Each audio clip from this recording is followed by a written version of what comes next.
Muy buenas noches, familia Servit, ¿cómo están? Qué rico tenerlos acá conectados en las sesiones académicas.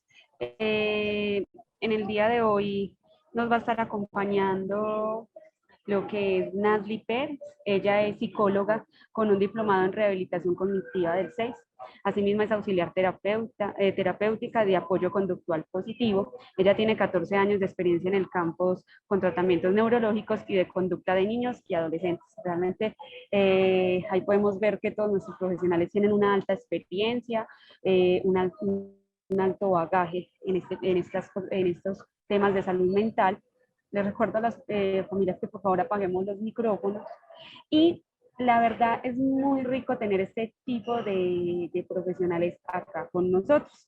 El doctor Eri se estará conectando más tarde. Lo tenemos de vuelta aquí en nuestras sesiones académicas.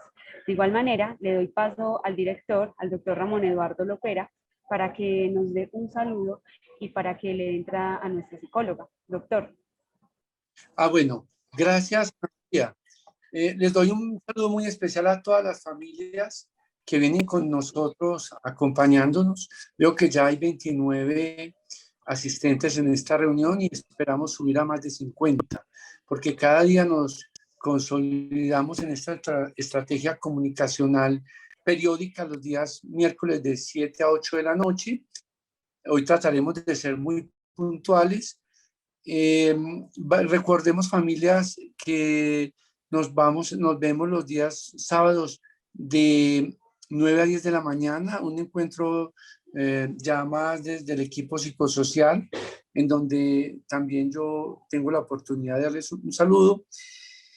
Y hemos implementado también en la institución unas reuniones en los días martes de 8 a 9 de la mañana, donde asisten las familias de los pacientes que llegan por primera vez a nuestra institución. Entonces sean bienvenidos hoy con la psicóloga Nazli Pérez, y le doy paso a Nazli para que nos haga su presentación, y luego pues entrará el doctor Eric también a hablar. Y para los que no conocen, el doctor Eric es médico psiquiatra, tiene estudios de adiccionología y es profesor de varias universidades y trabaja de tiempo completo, bueno, no de tiempo completo, sino que es el especialista que más tiempo está con nosotros, y es para nosotros un gran placer tenerlo. Listo, feliz noche para todos, y entonces damos inicio. Nazli, Buenas prende tu noches, cámara. doctor. Muchas gracias. Muchas gracias para todos. Buenas noches, familia Servit. En la noche de hoy vamos a comenzar. Voy a ponerla por acá, voy a compartirles pantalla. Vamos a trabajar el tema de sentido de vida. ¿Qué es y cómo promoverlo en nuestra vida? Para esto vamos a tener el apoyo de las siguientes diapositivas. Perfecto. Comenzamos primero con qué es el sentido de vida.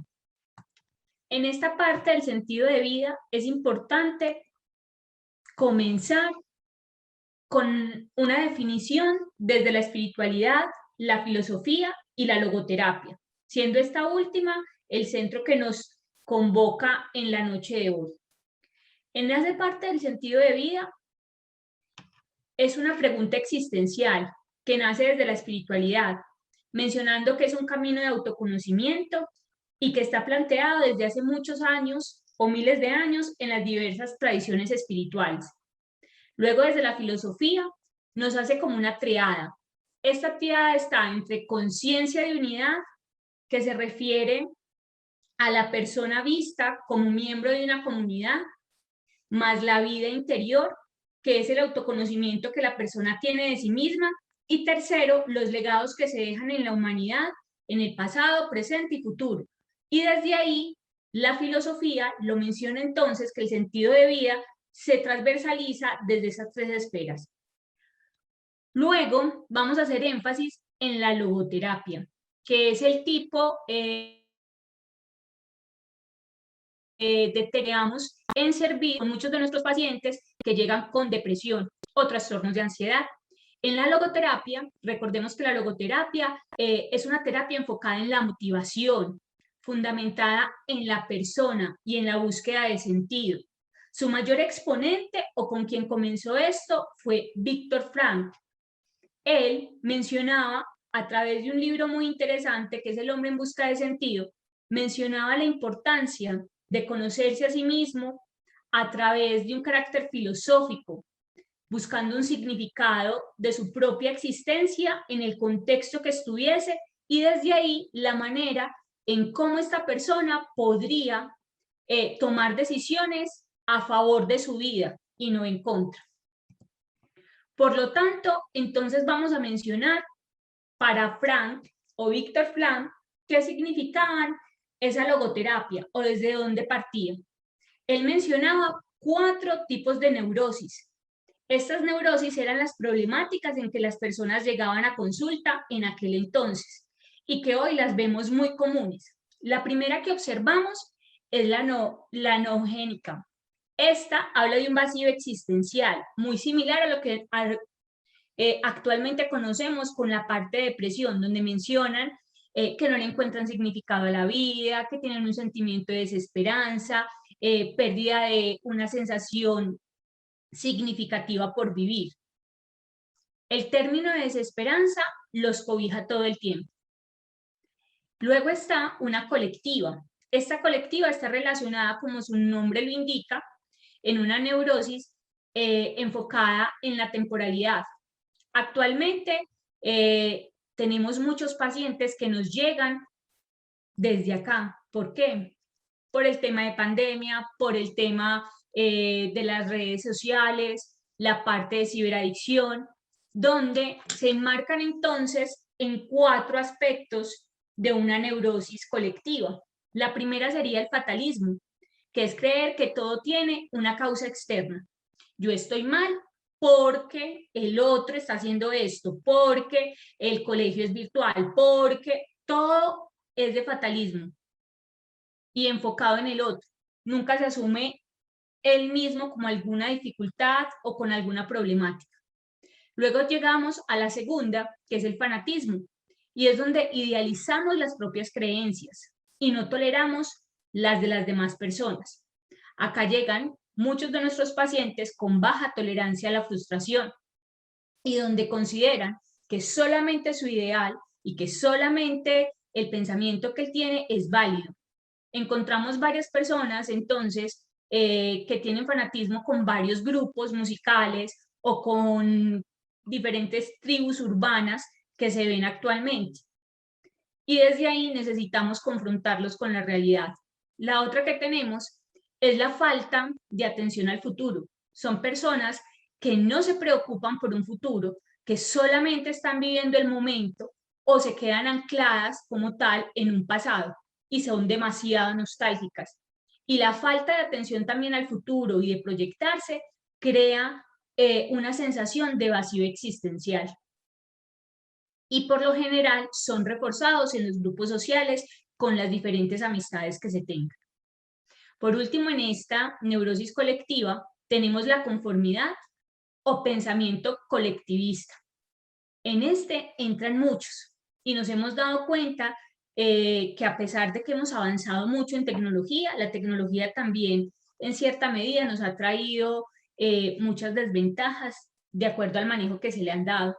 Y desde ahí nos conformamos entonces, pocos son los hombres, pocas son las mujeres, los adolescentes y los niños que se están motivando por la lectura real, ¿cierto? Ya casi todo es consultado, se conforman con un escrito, pueden bajarlo desde Wikipedia o hacer análisis poco profundos.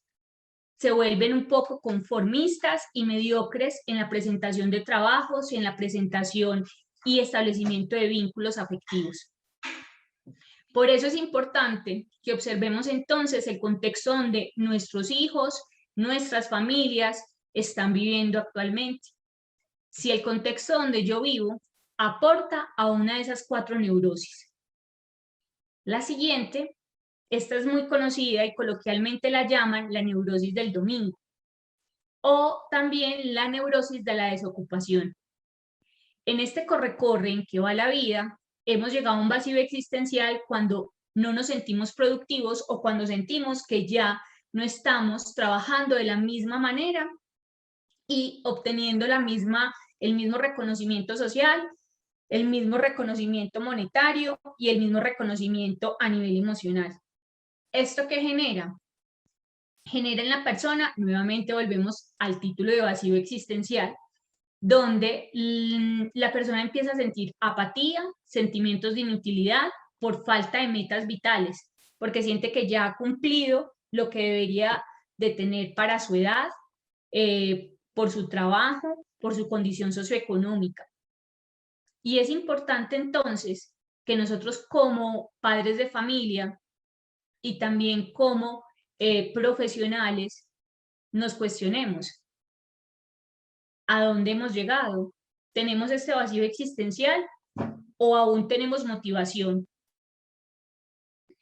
La cuarta y última está relacionada con una neurosis que coge todos los síntomas. Entonces, si acabamos de tener la neurosis psicogénica, la reactiva, la somatogénica y la psicosomática. ¿A esto a qué se refiere? Es decir, la primera, que es la psicogénica, está relacionada con las causas psicológicas.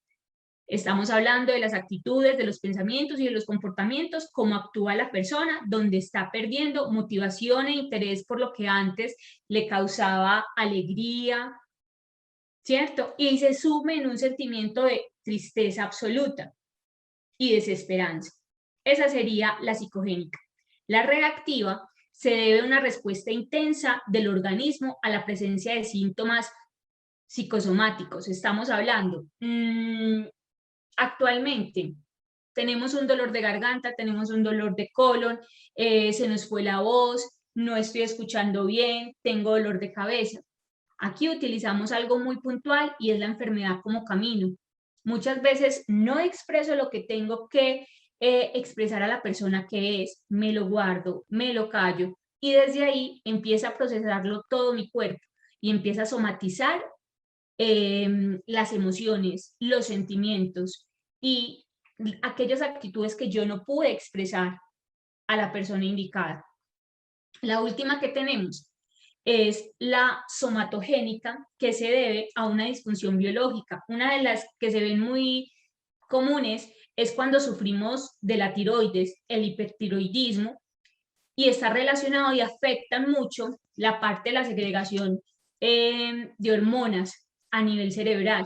Y esto hace que entonces nuestro estado de ánimo empiece a fluctuar. Desde ahí, entonces tenemos que hacer un estudio. Si nos damos cuenta, muchas de las personas que actualmente atendemos con un sentido de vacío existencial, que nosotros los tenemos entonces, o que llegan con un diagnóstico de depresión recurrente o de un episodio depresivo, los podemos ubicar y darnos cuenta en cuál de estos tipos de neurosis los ubicamos. ¿Con el fin de qué? Con el fin de empezar a procesar todo el proceso de transformación con ellos a nivel desde la logoterapia. Para esto es fundamental entonces comprender la diferencia entre emoción y sentimiento. En esto es vital que recordemos que las emociones surgen a partir de una situación específica. La situación, es decir, vivida en el contexto, sea familiar, con amigos, colegio, o de manera individual, sola en mi habitación, genera una sensación a nivel cerebral. ¿Esto qué me genera? Una sensación de placer o una sensación de desagrado o una sensación que me genera cierto límite o distanciamiento.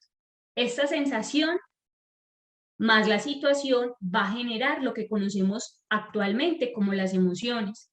Estas emociones tienen siempre una función adaptativa. Listo, y estas son las siguientes. La parte de alegría, la función adaptativa es de afiliación. Yo siempre voy a buscar vincularme con el otro. ¿Para qué? Para sentirme agradable, para sentir satisfacción, sentir bienestar.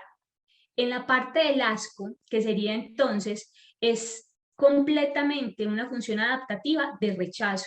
Si yo siento asco por algo, es importante hacer un alto e identificar el por qué tengo un intenso desagrado hacia determinada persona, situación u olor. Continuamos con una muy frecuente, porque muchos dirán, listo, la depresión llega y simplemente es pérdida de mucho interés en la vida, desmotivación, sentido de vacío, pero a muchos también se les dispara una emoción muy primaria, que es la ira. Y son personas demasiado reactivas, pero es un mecanismo de defensa como respuesta a situaciones que le han generado un alto nivel de estrés y malestar.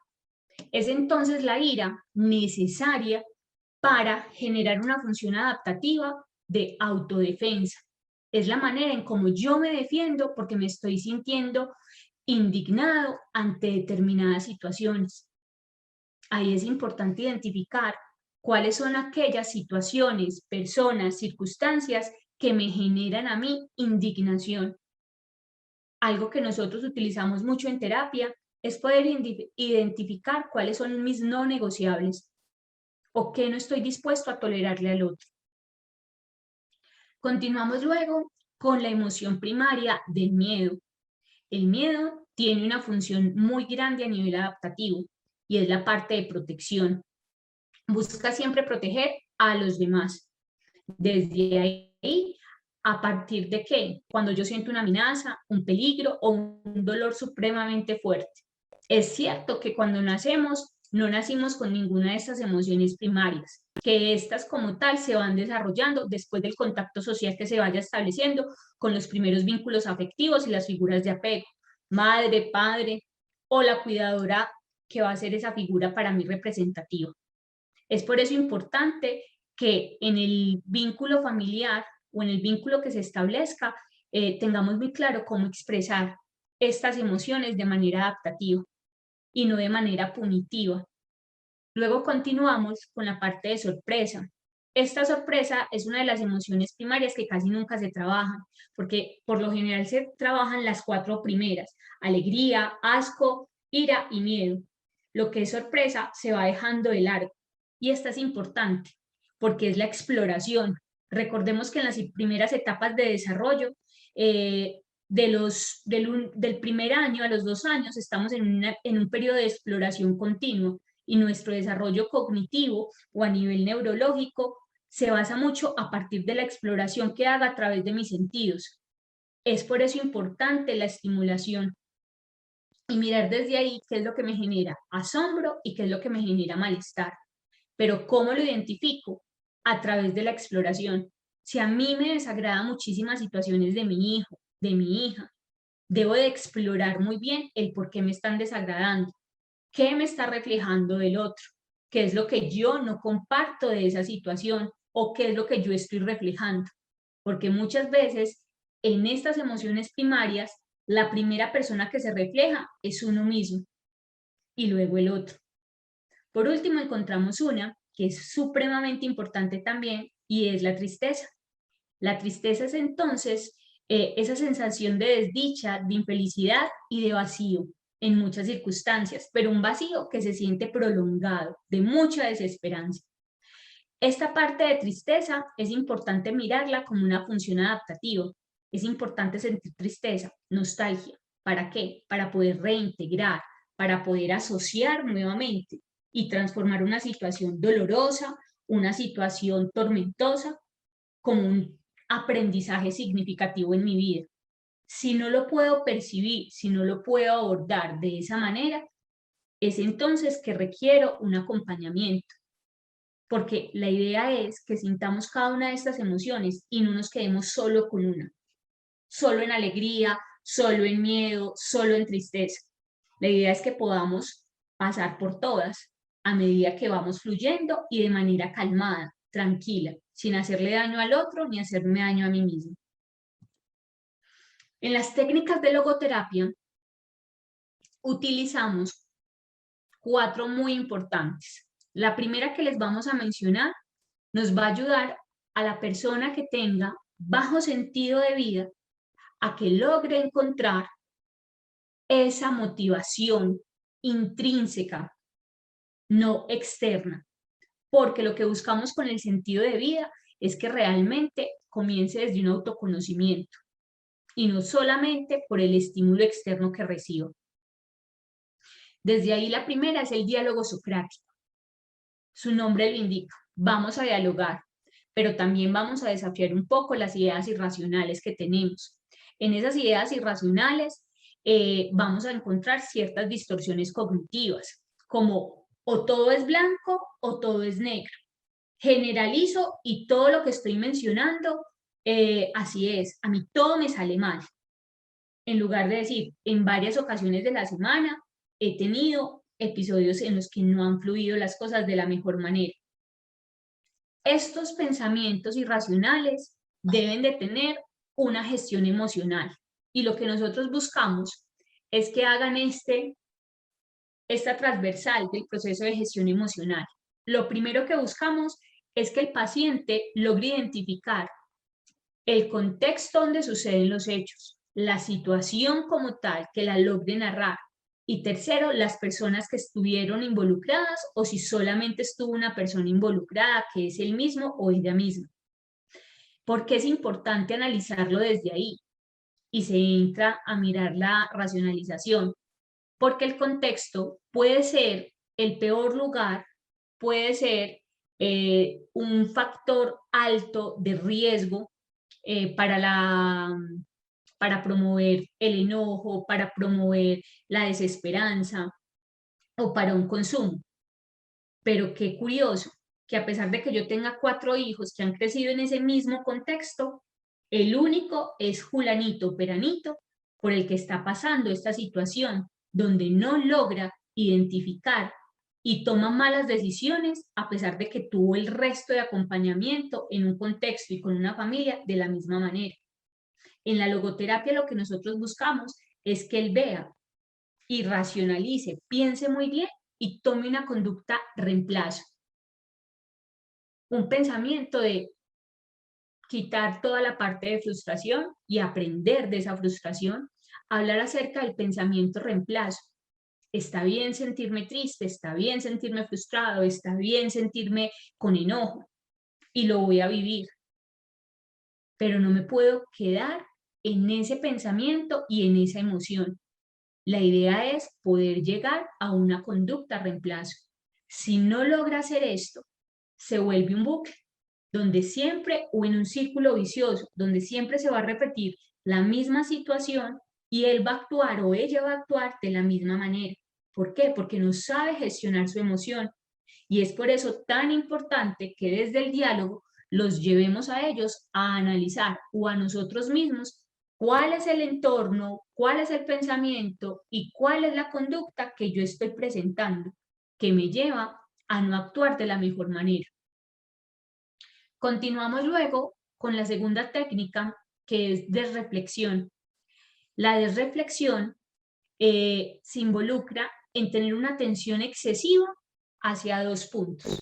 El primero es el que tenemos en la parte superior y es la hiperintención, es decir, focalizar y llevar al paciente a que piense en sus metas. ¿Qué quieres a corto plazo, a mediano plazo, a largo plazo, a nivel familiar, a nivel personal, a nivel escolar? ¿Con el fin de qué? De que encuentre un sentido y que logre observar que sí puede cumplir las cosas.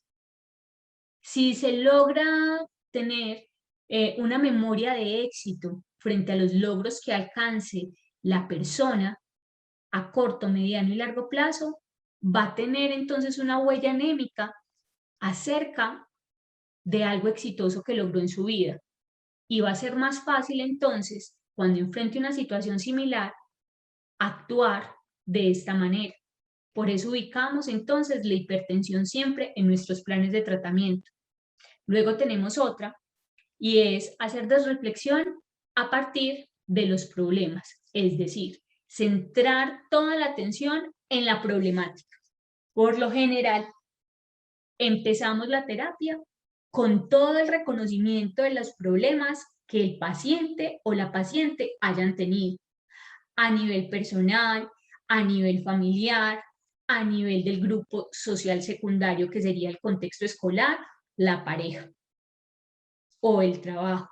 ¿Con qué fin? con el fin de que el paciente o la paciente logre drenar toda esa emoción y reconocer qué es lo que le generó el problema. Eso sí, lo hacemos a partir no solamente de reflexión, sino utilizando también otras técnicas de apoyo, como las humanistas gestálticas, donde hacemos cartas de sanación, donde hacemos arteterapia para que puedan expresar a través del arte ese problema y le busquen una solución, que hagan catarsis a partir del amasar, a partir del tejer, a partir de estar en la parte de agroecología, ¿cierto? Arando la tierra.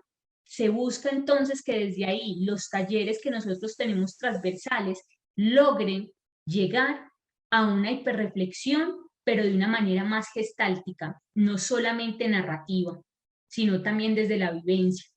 Es por eso entonces que se mezclan en la logoterapia no solamente técnicas cognitivo-conductuales como las que estamos narrando, de comprender una emoción, una conducta a partir de un pensamiento, sino también a través de la vivencia.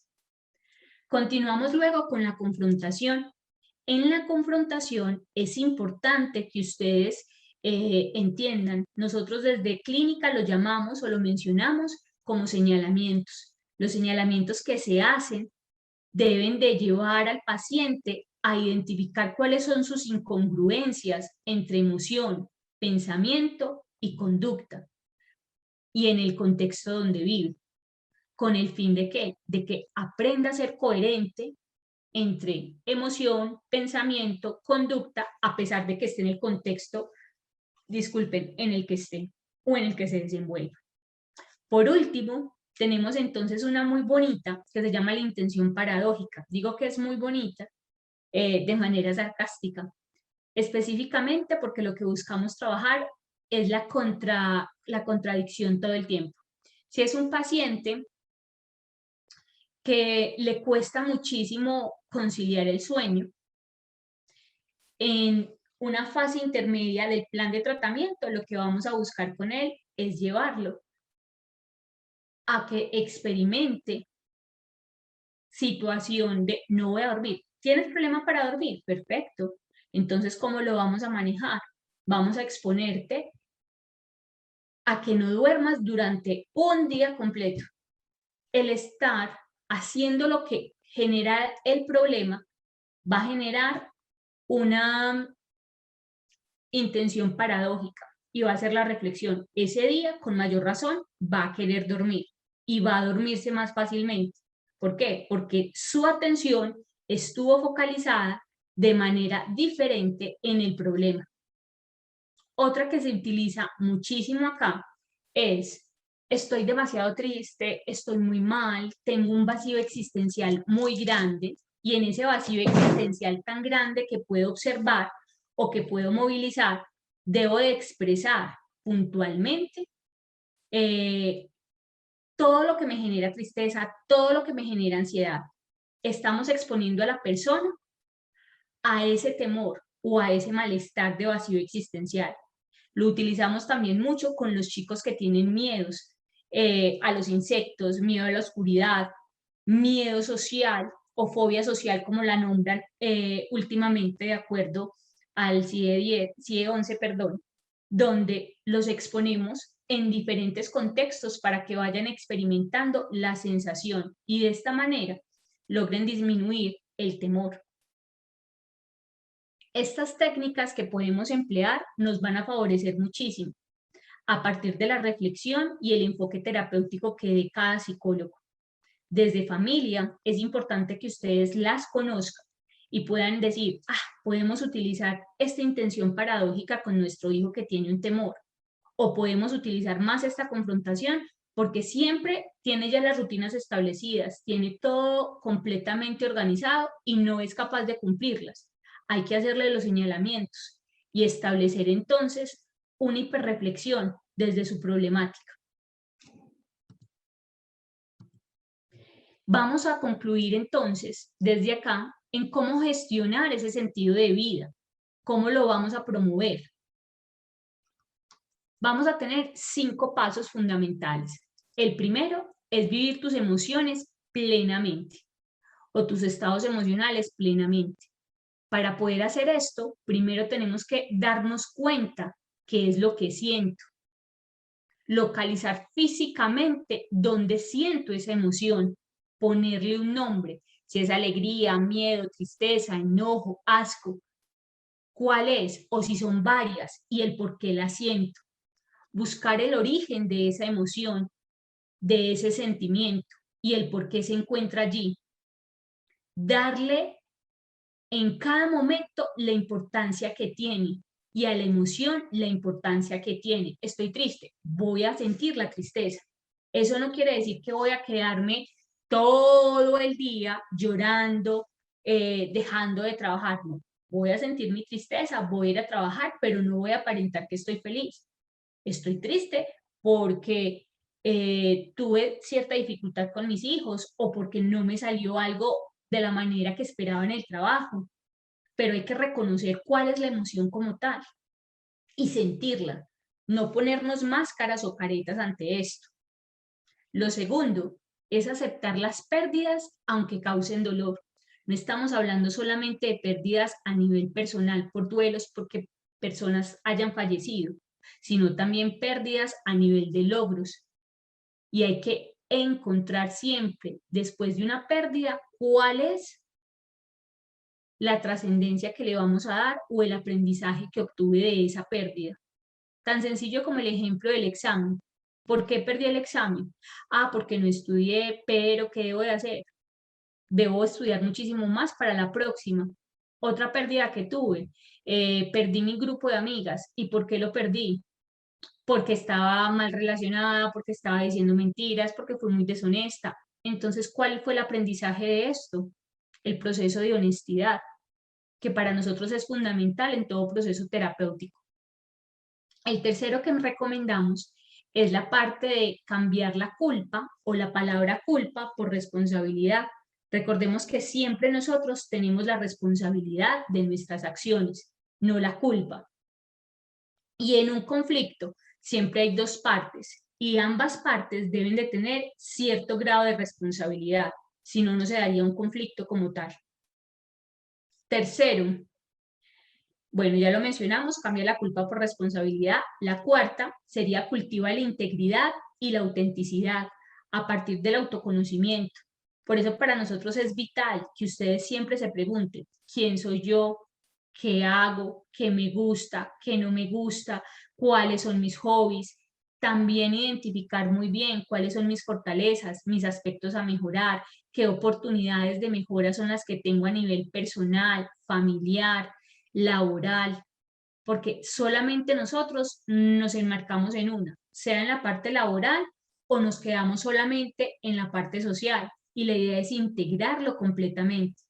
Para esto nosotros utilizamos mucha parte de autoconocimiento a partir de la ventana de Johari, a partir de DOFA, que lo utilizamos mucho con ellos, y a partir de las escalas de autorrealización de Maslow. Acá es fundamental que el conocimiento personal sea a conciencia, no simplemente por diligenciar un test, sino que sea a conciencia, que realmente se sienta la persona con su emoción, con su situación y que logre identificarlo. Y nos damos cuenta que muchos de nuestros chicos que llegan a clínica o que han tenido un trastorno a nivel afectivo o a nivel de adicciones, la parte de autoconocimiento es muy nula y tienen baja autoestima. ¿Por qué? Porque hay un rechazo a sí mismo, porque buscan un reconocimiento en el otro cuando deben hacer ese reconocimiento a nivel personal. Ese sentido de vida, eso es a lo que nos llama, hacer un conocimiento personal de nosotros mismos, a buscar el amor en nosotros mismos y a establecer las metas en nosotros mismos, no tanto en el entorno, porque puede ser el entorno más hostil, como sucedió con el libro del hombre en busca de sentido, porque fue basado en el Holocausto y todo lo que pasaron en todos estos procesos de concentración, y desde ahí cómo buscó tener sentido a pesar de que estuviera pasando por una situación supremamente difícil. Es por eso que acá la invitación es a cultivar la integridad y la autenticidad, a no juzgar esa emoción ni los sentimientos, y a cultivar siempre ese autoconocimiento y esa autoestima. La quinta, que es muy importante, es siempre elegir desde la transformación, para bien, buscando el bienestar personal. Si yo estoy bien, a pesar de que esté en el entorno que esté, voy a ayudar también y voy a conectar con el otro de manera positiva. Mencionamos algo importante y es no podemos cambiar lo que nos ha ocurrido, pero sí podemos cambiar la actitud hacia dichas circunstancias. Esto es fundamental en la logoterapia. No quedarnos abrazando el dolor ni abrazando el sufrimiento, sino aceptándolo. Está muy bien, me pasó, me dolió, pero tengo que transformarlo para continuar mi vida. Y es la invitación que siempre les hacemos a todos. Hay que hacer una transformación de vida a partir del sentido individual. Y luego ese sentido individual se va a proyectar en un sentido al otro. Cuando buscamos un sentido en el otro, es decir, busco colaborarle al otro. Pero antes, para poderle colaborar, antes para poderle ayudar, debo estar bien anímica y emocionalmente. ¿Qué tanto estamos nosotros como papá y como mamá bien a nivel emocional? ¿Qué nos falta fortalecer para poder acompañar y ser el vínculo para nuestros hijos? A sus hijos los estamos fortaleciendo desde la logoterapia en clínica. ¿Ustedes cómo se están transformando también? Porque recordemos, comenzamos con la transformación interior para poder resplandecer o reflejarla en el exterior, pero depende de nosotros, no del otro.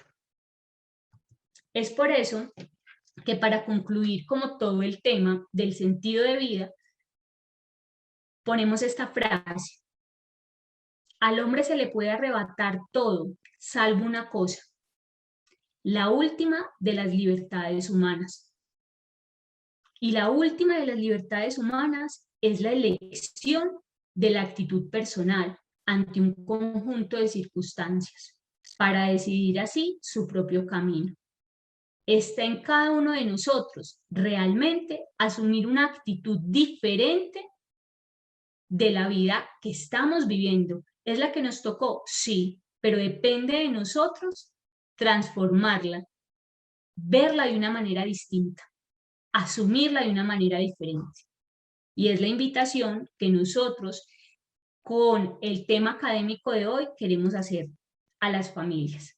Buscar un sentido de vida. Nosotros lo buscamos a través de la logoterapia, lo mencionamos que combinamos con diferentes técnicas, pero también es llevarlo a la práctica, porque de esta manera buscamos entonces que la motivación nazca desde el interior, no desde el exterior.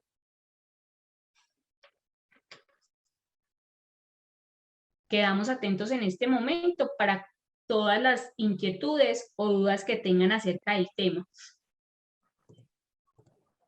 Nazli, muchísimas gracias por este tema. Hablando un poquito de las emociones, es bueno recomendar una película que habla mucho, que es muy didáctica y es Intensamente. Realmente entender todo este tipo de emociones, entender que la tristeza también es válida y aceptarla, comprenderla, administrarla y no quedarnos ahí también es necesario. Qué rico, Nazli, muchísimas gracias. Le voy a dar entrada a nuestro queridísimo doctor Eric. Doctor, bienvenido nuevamente por este espacio. Para las personas que no lo conocen, lo presento nuevamente. Él es nuestro psiquiatra. Él tiene alta experiencia en adicción y es quien lidera estos espacios académicos. Realmente yo sé que a muchas familias nos hizo mucha falta, personalmente a mí también. Entonces, doctor, qué rico tenerlo a usted con su alto conocimiento y la verdad que con su alta experiencia. Doctor, le doy dando entrada a usted para que nos haga sus comentarios y que realmente modere este espacio que usted es el líder acá de esto.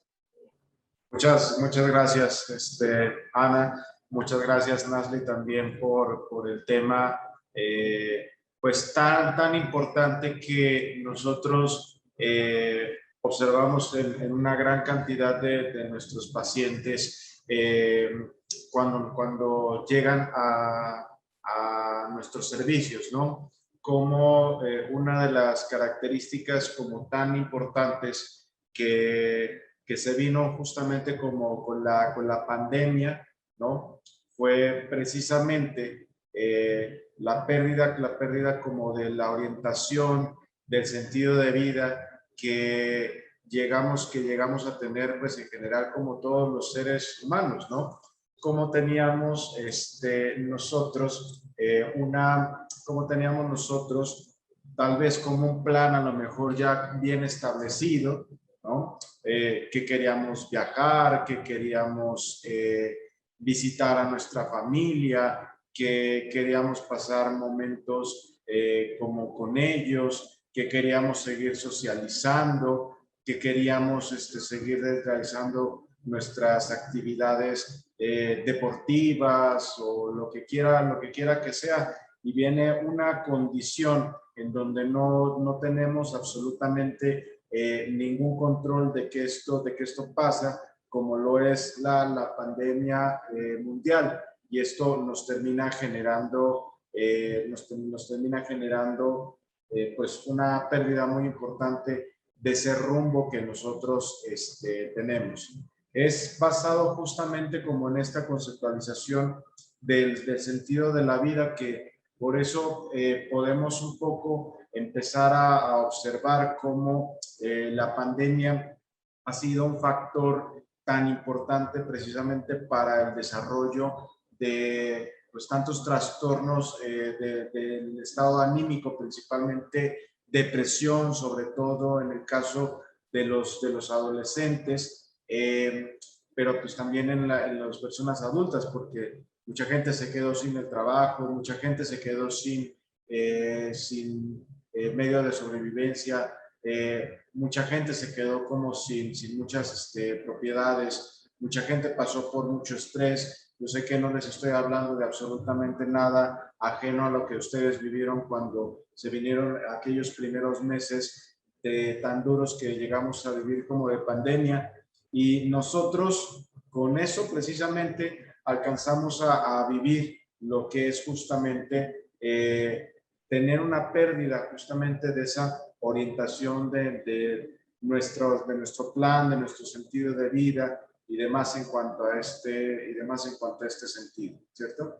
Pero resulta que el sentido de vida, tal cual como viene diciendo Don Nasli, no es un sentido de vida por el cual uno haya nacido, o al menos el planteamiento que nos da, que se nos menciona por parte de Víctor Frank, no queriendo con esto quitar creencias muy personales que cada quien tenga, pero lo que se nos menciona a través como de este enfoque es que justamente no existe un sentido de vida totalmente predeterminado con el que uno nazca, con el que uno está totalmente casado como con él, sino que el sentido de vida, a final de cuentas, es algo que se va construyendo y que se va construyendo justamente a través de las experiencias, de las emociones que cada quien va encontrando alrededor como de su vida y a través como de esta clase de cosas que nos sucedieron, como las contingencias tan duras como lo puede realizar una pandemia. De tal manera que el ser humano, ¿cierto? Está en una búsqueda constante de cuál es el sentido que va a terminar como de darle como a su vida, y muchas veces esta búsqueda como del sentido de la vida nunca llega como a terminarse, aún así si se llega hacia el final como de la vida, ¿no? Yo les puedo hablar de gente que ha tenido pues obviamente experiencias tremendamente graves, tremendamente difíciles, y que permaneció a través como de ese sentido de vida en una lucha como constante, y realmente no llegaron a cumplir para lo cual se habían marcado, por ejemplo, su sentido de vida. Por ejemplo, Stephen Hawking, no sé si ustedes lo recuerdan, pero era el científico astrónomo, matemático, que estaba postrado en una silla de ruedas debido a una variante de la enfermedad que se llama esclerosis lateral amiotrófica, ¿cierto? Que lo paralizó de una manera como muy gradual, lo dejó confinado en una silla de ruedas y la única forma la que él tenía como para comunicarse y movilizarse era porque quedó con cierta movilidad del dedo pulgar y porque quedó con movilidad, de los ojos, ¿cierto? Y con eso pues podía estar mirando las palabras, las letras en un computador y con eso poderse estar comunicando. Stephen Hawking. El sentido de vida que tuvo Stephen Hawking, ¿cierto? Fue encontrar una teoría física, ¿cierto? Que explicara como a globalidad, por esa propia teoría, explicar a globalidad todas las leyes y todo el funcionamiento físico que se pueden presentar a través como de nuestro universo, que a través como de esa ley se puedan explicar fenómenos tan complejos, de tan difícil magnitud, como de tan difícil explicación, como lo son, por ejemplo, los agujeros negros, como son, por ejemplo, las ondas gravitatorias, como son la mecánica cuántica, ¿cierto? Y dedicó gran parte de su vida hacia la búsqueda y el desarrollo dentro de toda esta teoría del todo, ¿cierto? Y no lo logró, ¿cierto? No lo logró. Empujó de tal manera la roca para tratar de llegar hacia esta teoría unificada como del todo, y sin embargo no lo logró. Pero en el camino de lo que él hizo para poder llegar a lograr a su objetivo, para poderlo llegar hacia la cima, nos dio todo este conocimiento físico, comprensión de nuestro universo mucho mayor que pues otros científicos pueden llegar como a retomar y tal vez llegar hacia el objetivo que Stephen Hawking se había planteado como la teoría como del todo.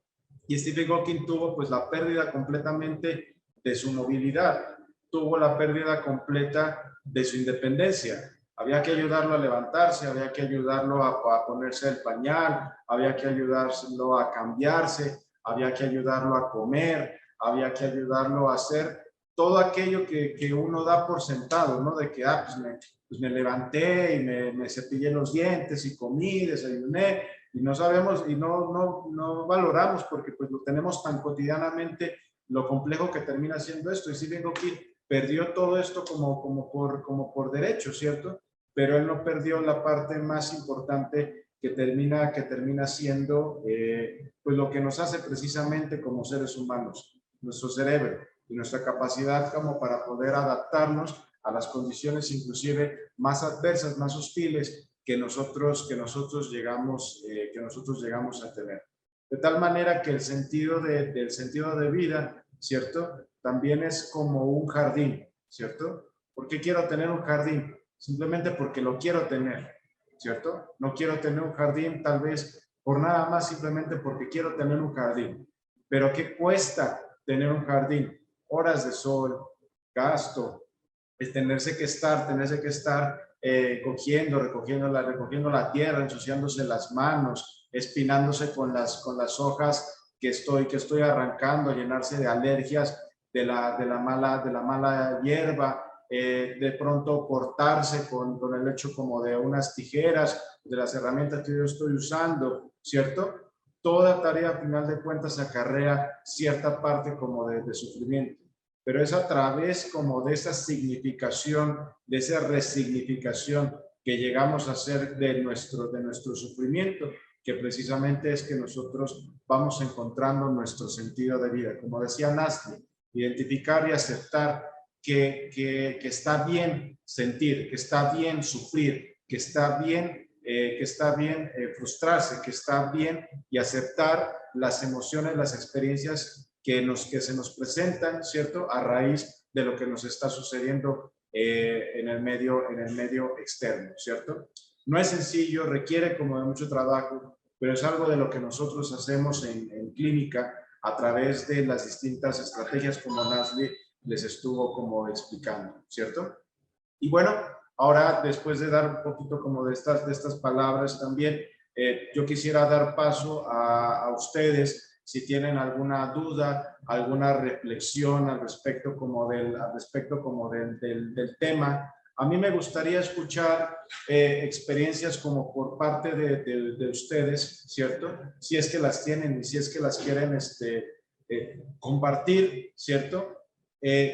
¿Cuándo fue, qué fue lo que les pasó que les llevó a generar una pérdida del camino o del plan que ustedes tenían como trazado? ¿Y qué hicieron ustedes para recuperarse? ¿Y cuál es el sentido que ahora tienen ustedes en su vida? Aquellos que quieran dialogar al respecto de esto. O cualquier duda que tengan, claro está. Pues doctor, yo quiero aportar algo con respecto a mi enfermedad renal, que pues yo inicié una terapia en el 2018 con diálisis peritoneal y he sido muy aliviada hasta este año, hasta mayo, que ya empecé a tener complicaciones. Entonces en 4 meses me han colocado 4 catéter, 3 cirugías, 3 laparoscopias y la última, la antepenúltima laparoscopia era para un catéter peritoneal, el cual no funcionó. Ese día yo salí llorando de allá de la unidad renal. Lloré mucho porque estaba muy ilusionada con seguir otra vez mi terapia, pero ya después de que lloré dije yo, bueno, la vida continúa, ya lloré, no me puedo echar a morir, vamos a buscar soluciones. Y ya me hicieron pues una tercera laparoscopia, me colocaron ese catéter peritoneal y aquí estoy con él, está funcionando después de que habían dicho de que no iba a funcionar. Y bueno, son cosas que a veces le cambian a uno el rumbo y el sentido de la vida, pero que trata uno pues como de continuar y además que existen motivos para seguir viviendo, porque pues tengo mi hijo Víctor Manuel, que está pues allá en la clínica, tengo otra hija y soy muy activa a pesar de mi enfermedad, que durante el día pues yo permanezco todo el día en actividad y haciendo manualidades. Entonces es como eso, que uno como que tiene que coger esas debilidades como para fortalecerse más y hacerse más fuerte. Entonces es eso. Muy bien. Y a través de eso, ¿qué le está enseñando usted a sus hijos? De esas acciones que usted está teniendo, de que le ha tocado el sufrimiento de la enfermedad renal, le ha tocado el sufrimiento de los catéteres, le ha tocado el sufrimiento de tener una pérdida como de una funcionalidad porque pues, no puede comer lo mismo, no puede tomar la misma cantidad de líquido, tiene que tomar todo un mundo de medicinas, tiene que acudir cada tercer día, cada cuarto día a esta unidad renal, termina usted muy cansada de las sesiones de diálisis que está teniendo, que está dejando usted, ¿cierto? A sus hijos con este camino que usted se está trazando. Bueno, doctor, pues con esto ellos ven en mí que soy muy fuerte, ellos están aprendiendo a que hay que tener mucha fortaleza, hay que enfrentar la vida como nos llegue, que hay situaciones muy difíciles en las cuales uno no se puede echar a morir y perder la esperanza. Que hay que continuar, que a veces las cosas nos cambian el rumbo de vida, pero que hay esperanzas de un trasplante, de que ellos pueden ser fuertes viendo en mí esa situación, porque ellos, a veces los adolescentes, por cualquier circunstancia, se quieren echar a morir y que les da depresión y que el mundo se les vino encima. Y entonces de pronto ellos inhiben que hay situaciones más complicadas en la vida y de que uno sí puede continuar.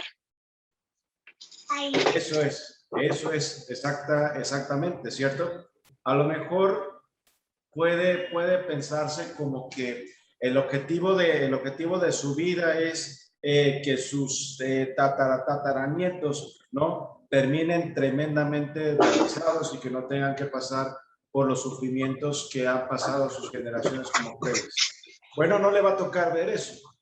Sin embargo, en el trayecto que se va llevando para llegar como ese objetivo que nos hemos terminado trazando, vamos dejando una estela de conocimiento, una estela que va aportando a la vida de uno y a la vida de los demás. Perfecto, muchas gracias. Así es. Muchas gracias, doña Mariluz. No sé si alguien más quiera gracias compartir a usted, en cuanto a esto. Muchas gracias.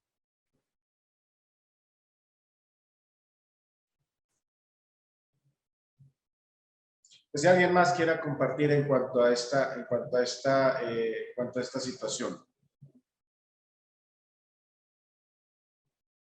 Yo les puedo comentar una cuestión personal muy light realmente, en relación a que pues, causa una situación como de sufrimiento y a final de cuentas,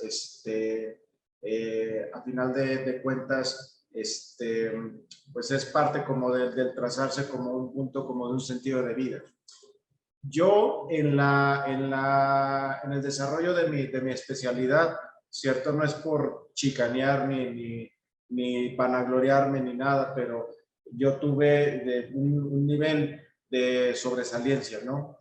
Afortunadamente, ¿no? Y yo era pues uno de los candidatos a liderar grupos y fui afortunadamente como cierto referente dentro de mi grupo, dentro de las especialidades. Donde yo hice la especialidad, había la oportunidad como de subespecializarse de una manera muy, muy sencilla, ¿cierto? Hacer unos exámenes, pasar unas entrevistas, ¿cierto? Y yo pretendía ser psiquiatra de adultos mayores. Yo pretendía quería ver a ancianos con demencia, quería ver ancianos con depresión, pues dedicarme muy, muy, muy característicamente a esta situación. Me gustaba, me llamaba muchísimo la atención. Pero yo no contaba con una situación, la política dentro del hospital, ¿cierto? La política, las alianzas que se hacían ahí dentro del hospital, como si fueran partidos políticos, y justamente el líder de la clínica donde se hacía la especialidad de psicogeriatría, ¿cierto? Estaba tremendamente peleado con el jefe de enseñanza en ese entonces, ¿cierto? El jefe de enseñanza a mí me apreciaba mucho, a mí me defendía mucho, y también yo tenía en buena medida pues al jefe de psicogeriatría, pero a mí me usaron como de peón para pelearse como entre ellos, ¿cierto? Y entonces al hecho de que yo no aceptara jugar como ese juego como de peón, me quedé como sin la subespecialización. Fui casi el único de mi generación que se quedó sin una posibilidad de subespecialización, ¿cierto? Obviamente esto me termina generando que fácilmente me pueda venir yo para abajo, ¿cierto? Porque pues se pierde una posibilidad muy importante de crecimiento personal, ¿cierto? ¿Qué hice yo? Me moví, empecé a observar qué otros factores eran los que yo podía ejercer, qué era lo que a mí me llamaba la atención, cómo podía reconstruir el plan que yo ya me había trazado, y se me prendió el foco de hacer algo relacionado con las adicciones. Y véanme aquí, ¿cierto? Atendiendo a los pacientes, atendiendo en esta área, ¿cierto? Que yo no me había imaginado de que iba a empezar en la situación como de la de la especialización, ¿cierto? Dedicado a ver pacientes que sufren adicciones, tan incomprendidos que muchas veces llegan a ser y tan repudiados por muchos de los profesionales de la salud mental porque precisamente no lo llegan a entender, ¿cierto? Entonces algo muy light, ¿no? Y todos tenemos seguramente nuestra historia de vida en cuanto a este sentido. Para finalizar, Nasli, no sé si quiere hacer algún último comentario.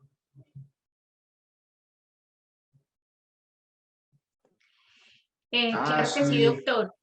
Doctor, claro que sí.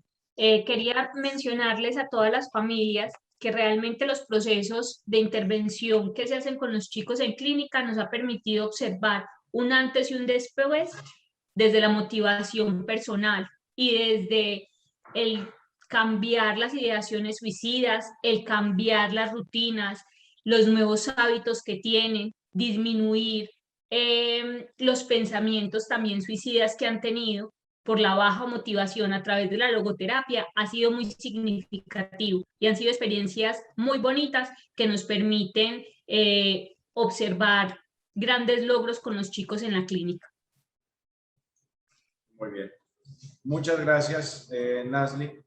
Y bueno, como siempre, muchas gracias a todos ustedes que se conectan semana tras semana, ¿cierto? Que se encuentran también revisando estas sesiones académicas constantemente, ¿cierto? Que se encuentran ustedes pues interesados siempre en el aprendizaje mucho mayor al respecto como de la salud mental. Vean cómo vamos tocando temas que a final de cuentas nos atañen a todos. Quizás a lo mejor cuando vimos, no sé, trastornos de la alimentación, así como de, ay, pues yo nunca voy a tener anorexia porque a mí me encanta comer. Antes, al contrario, qué berracos los que empiezan a ayunar y se dedican al tema, al tema como la anorexia. A lo mejor eso no me toca. Pero vean, esta clase de situaciones tan humanas, como lo es el sentido de vida, como lo estamos a final de cuentas manejando, es algo tan importante, ¿cierto? Que nos lleva a situaciones en donde la llevamos a perder, se generan todas esas afectaciones que, por ejemplo, ven en los pacientes y en nosotros mismos. ¿Listo? No teman también ustedes en pedir ayudas, no teman ustedes pedir la asesoría, el tema con profesionales, nosotros o con otros profesionales, cuando lleguen a sentir que esta situación de para dónde va mi vida, qué es lo que voy a hacer con mi vida, cuál es el sentido que le estoy dando, lo tengan nublado, lo tengan borroso. ¿Listo? Pasen todos una muy buena noche, ¿cierto? Como siempre, a nosotros nuestros mejores deseos. Saludos a todos nuestros pacientes dentro de la clínica y nos vemos la próxima semana, como siempre, miércoles a las 7 de la noche.